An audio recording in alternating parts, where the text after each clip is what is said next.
आश्वासन समितीचे अध्यक्ष आमदार रवी राणा यांनी दिले आहेत। मुंबईतील विधान भवनात झालेल्या महत्त्वपूर्ण बैठकीत अमरावती आणि यवतमाळसह विविध जिल्ह्यांच्या प्रलंबित आश्वासनांचा आढावा घेण्यात आलाय। फिनले मिल सोबत सिंचन प्रकल्प, शेतकरी अनुदान, छत्री तलाव आणि आंबेडकर स्मारकाच्या मुद्द्यांवरही महत्त्वपूर्ण निर्णय घेण्यात आले आहेत। मुंबईतील विधान भवनात महाराष्ट्र विधानसभा आश्वासन समितीची महत्त्वपूर्ण आढावा बैठक समिती अध्यक्ष आमदार रवी राणा यांच्या अध्यक्षतेखाली पार पडली।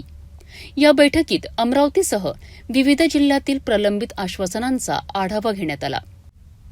अमरावतीची फिनरी मिल पुन्हा सुरू करण्याकरिता 41 कोटी रुपयांच्या निधीच्या कार्यवाहीला गती देण्याचे निर्देश देण्यात आले।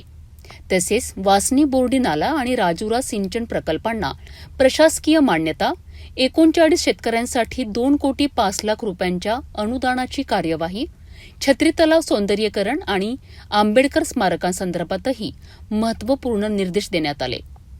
अमरावती आणि यवतमाळ जिल्ह्यातील विविध विकास कामे, कामगारांचे प्रश्न, पाणी व वीज पुरवठा तसेच इतर प्रलंबित आश्वासनांवर संबंधित विभागांनी निश्चित कालमर्यादेत कार्यवाही करून अहवाल सादर करावा असे स्पष्ट निर्देश आमदार रवी राणा यांनी दिलेत।